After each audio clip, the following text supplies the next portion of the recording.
আগে স্টুডেন্ট লাইফে এই খাবার-দাবারগুলো অনেক বেশি খাওয়া হতো। কিন্তু বিয়ে আর বাচ্চা হওয়ার পর দেখা গেছে খাবারগুলো একদম প্রায় ভুলেই যাওয়া হয় মেয়েদের। তো এই খাবারগুলো দেখলে আসলে স্টুডেন্ট লাইফের কথা অনেক বেশি মনে পড়ে যায়। তো আমার হাসব্যান্ড নামাজ পড়ে আসার সময় এই খাবারগুলো সাথে করে নিয়ে এসেছিল। কারণ বাচ্চারা এই খাবারগুলো অনেক বেশি পছন্দ করে। তাই সে নামাজ পড়ে আসার সময় হালকা কিছু নাস্তা নিয়ে আসলো। আর তাকে বললাম যে বাচ্চাদেরকে যেন স্কুলে ঝটপট কিছু দিতে পারি। এইজন্য সে ঝটপটের এই নাস্তাগুলো নিয়ে এসেছিল যাতে বাচ্চাদের টিফিনে দিয়ে দেওয়া যায়।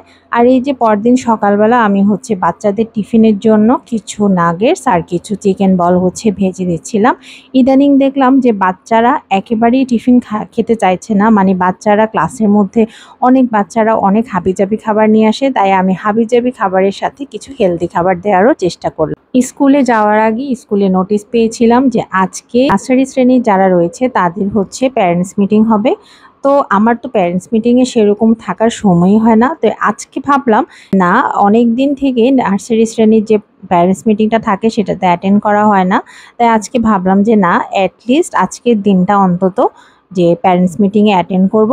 কিন্তু বলতে না বলতেই সেই কি ঝুম বৃষ্টি, একেবারে বৃষ্টি মাথায় করে নিয়েই প্যারেন্টস মিটিংয়ে চলে আসলাম।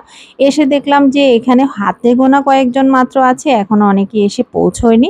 তো ভাবলাম না যে আগেভাগে চলে এসেছি, ভালোই করেছি, তাহলে চেয়ারগুলো নিয়ে সুন্দর করে বসে যাওয়া যাবে। আমি কখনোই প্যারেন্টস মিটিংয়ে আসিনি, এবারই ফার্স্ট আসলাম। এই তো বাচ্চাকে রিসিভ করে নিয়ে এখন প্যারেন্টস মিটিংয়ে অ্যাটেন্ড করলাম।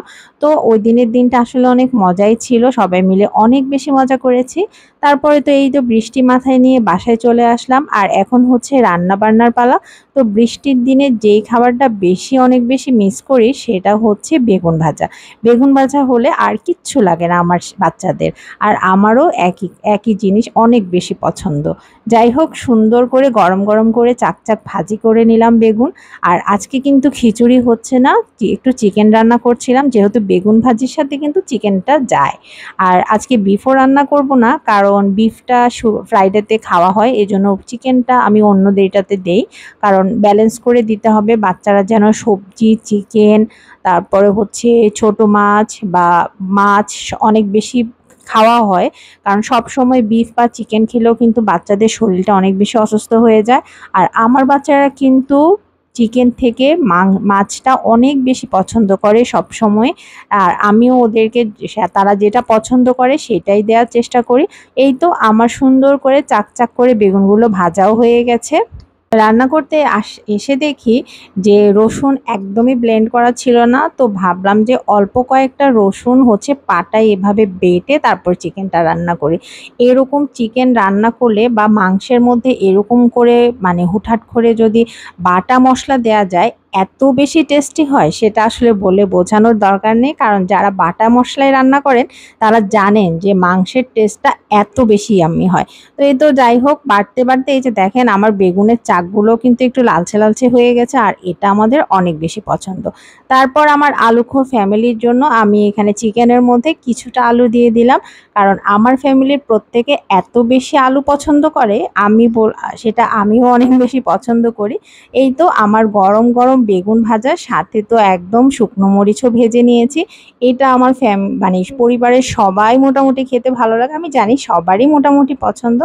এরপরে এই তো চিকেনটা হয়ে গেছে, আমি এখন একটু গরম মশলা দিয়ে দিলাম। আর গরম মশলা দেওয়ার সাথে মানে চিকেনের ফ্লেভারটা এত বেশি ভালো আসে যে পুরো বাসা একদম গন্ধে ম করে।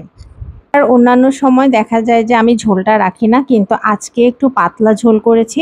কারণ যেহেতু আজকে অন্য ডাল বা কিছু ঝোল জাতীয় কিছু রান্না করি, এজন্য ভাবলাম যে চিকেনের একটু ঝোলটা রাখি। আর বেশ খানিকটাই ঝোল রেখেছিলাম, কারণ আলু দেওয়ার সাথে সাথে কিন্তু ঝোলটা অনেক বেশি টেনে নেয়, তাই ঝোলটা আজকে একটু বেশিই রেখেছি। আর বিকেলের দিকে তো আমার হাজব্যান্ড এখানে দুটো পাকা পেঁপে নিয়ে এসেছিল, সে দুটোই এখন বাচ্চাদের স্ন্যাক্স হিসাবে বিকেলে কেটে দিব। আর সাথে কিছুটা ওদেরকে বিস্কিট বা দুধটা আমি বাচ্চাদেরকে সন্ধ্যার সাথে সাথে খাইয়ে দিই, কারণ আমার বাচ্চারা লেট নাইটে দুধ একদমই খেতে পারে না।